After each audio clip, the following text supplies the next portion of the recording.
우리 함께 말씀 갈라디아서 3장에서 보십니다. 갈라디아서 3장 10절부터 14절까지 말씀입니다. 갈라디아서 3장 10절부터 14절까지 말씀 함께 읽습니다. 무릇 율법 행위에 속한 자들은 저주 아래 있나니 기록된 바 누구든지 율법책에 기록된 대로 모든 일을 항상 행하지 아니하는 자는 저주 아래에 있는 자라 하였음이라. 또 하나님 앞에서 아무도 율법으로 말미암아 의롭게 되지 못할 것이 분명하니 이는 의인은 믿음으로 살리라 하였음이라.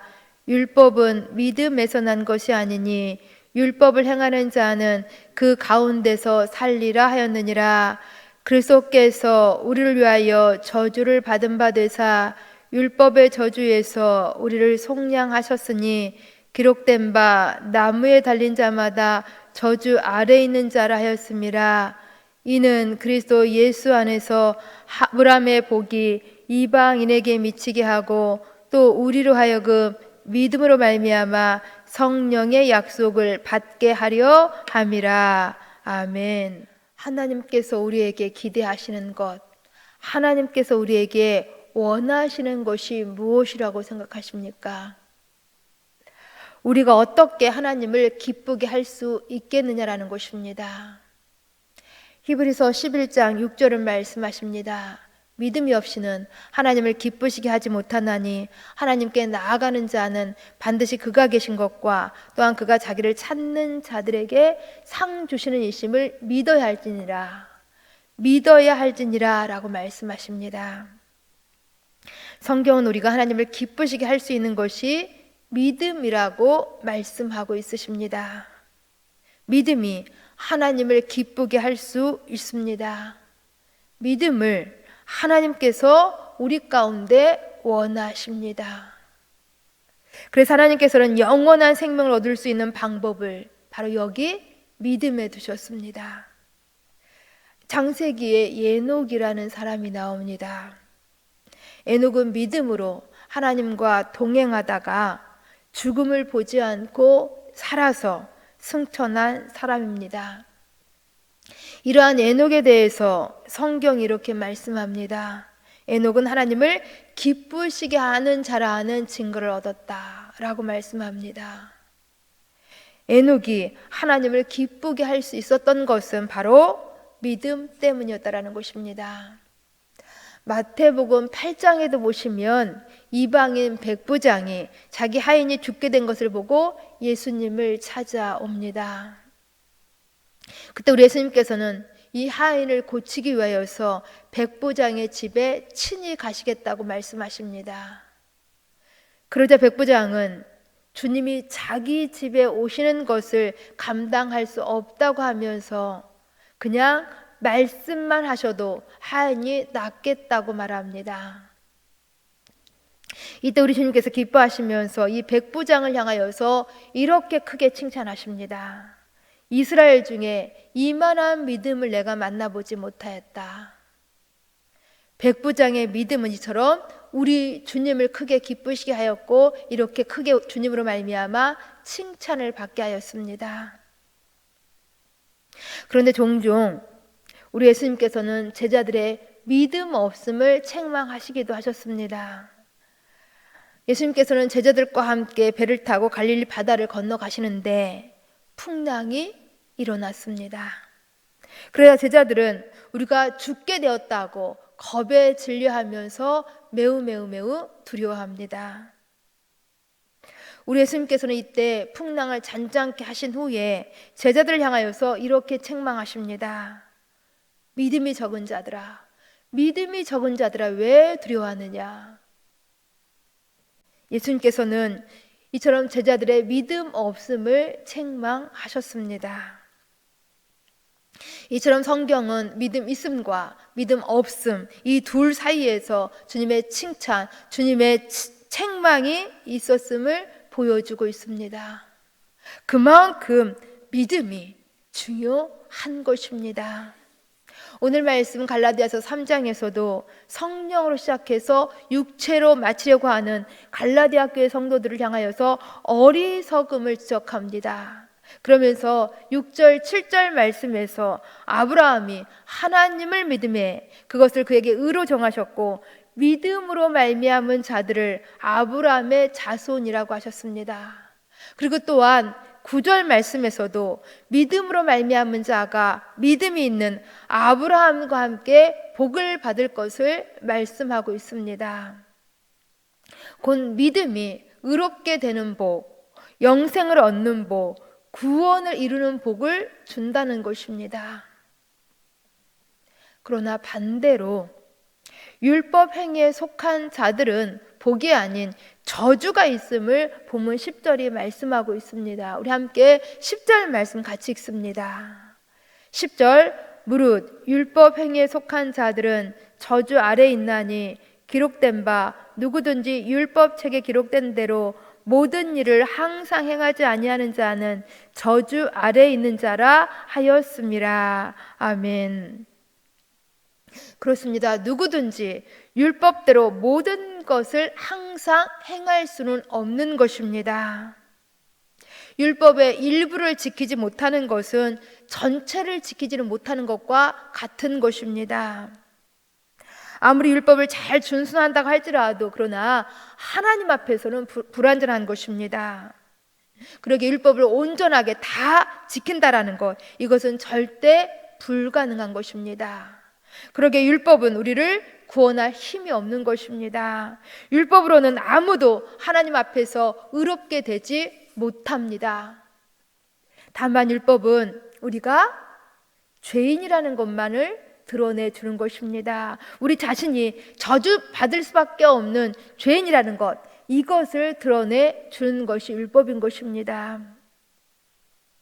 그런데 어떻게 우리가 이러한 율법의 저주에서 벗어날 수 있게 되었을까요?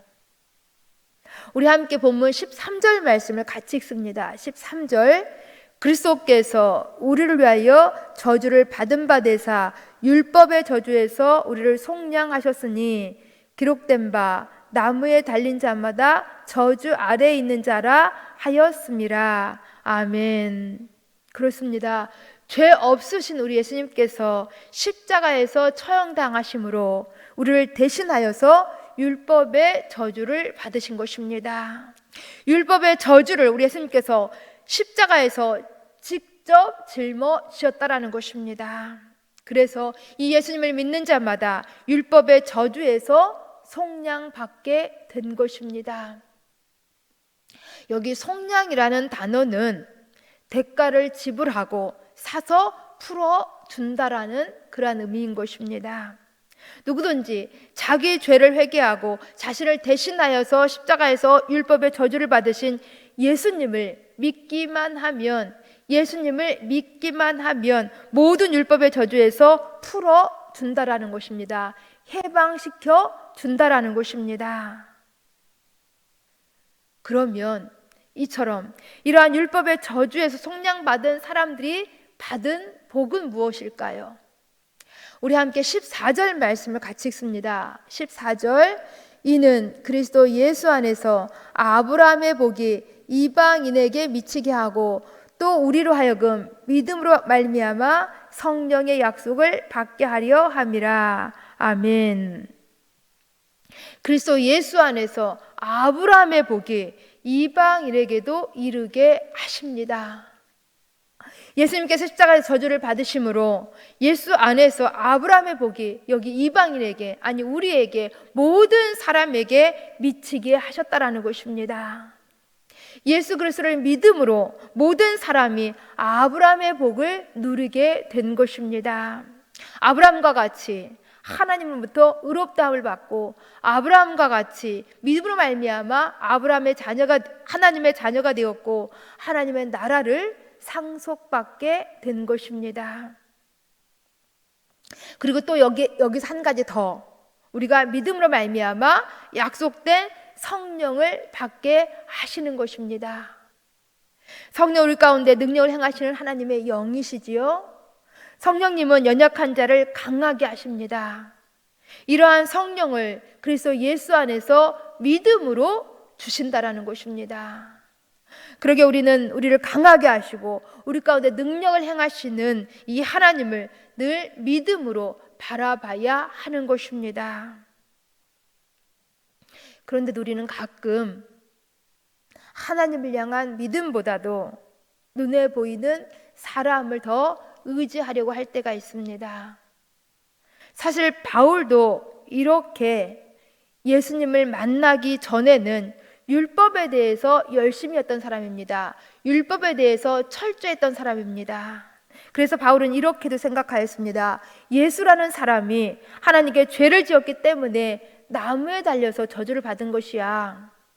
예수가 나무에 달려 죽었다라는 사실이 바로 그 분명한 증거야 라고 생각하면서 살기 등등하여서 다메섹으로 가고 있었습니다. 그런데 바로 여기 이 길에서 바울은 부활하신 예수님을 만남으로 그동안의 자기의 생각이 모두 깨지고 말았습니다. 우리 예수님께서 십자가에서 받으신 그 저주는 자신을 위하여서, 자신을 대신하여서 예수님이 저주 받으셨다라는 사실을 깨닫게 된 것입니다. 그래서 바울은 자신이 그동안 잘못된 길, 저주의 길을 가고 있었음을 그 길에서 돌이켰습니다.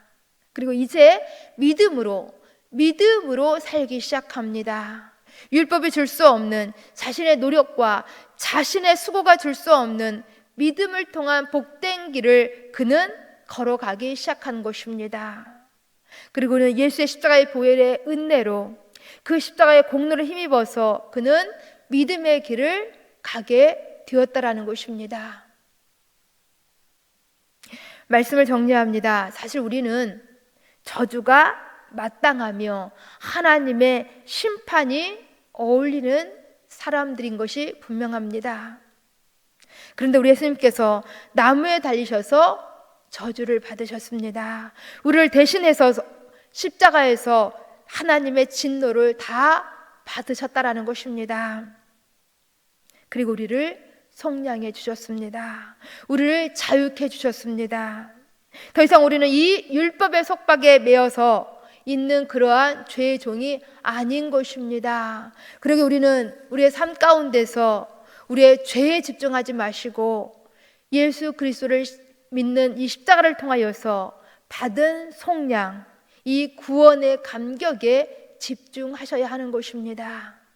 이 구원의 감격으로 늘 하나님께 감사하면서 하나님과 교제하며 우리 기쁨의 삶을 살아갈 수 있어야 하는 것입니다. 그래서 더욱 하나님 앞에 믿음으로 살아가시면서 하나님을 기쁘시게 하기를 간절히 소망합니다. 기도하십니다. 참 좋으신 아버지 하나님, 감사함을 드립니다. 저주받아 마땅한 저희들을 대신하여서 십자가에서 대신 저주받아 주시고 속량하여 주셔서 예수 그리스도를 믿는 믿음 안에서 아브라함의 복이 저희에게 있게 하셨사오니 참 감사함을 드립니다. 그러게 우리 어떤 순간이라도 이 십자가의 은혜를 늘 기억하면서 또 당당히 믿음으로 살아가다가 하나님의 복을 누리면서 하나님을 기쁘시게 하는 저희들 다 되어질 수 있도록 도와주옵소서. 이 믿음 가운데, 이 믿음 안에서 받은 속량의 이 감격, 구원의 감격을 가지고 오늘도 주일 예배를 이제 드릴 때에 하나님 앞에서 옳다 인정한 바는 거룩한 주일 예배로 저희들 모두 나갈 수 있도록 도와주옵소서. 예수님 이름으로 기도합니다. 아멘.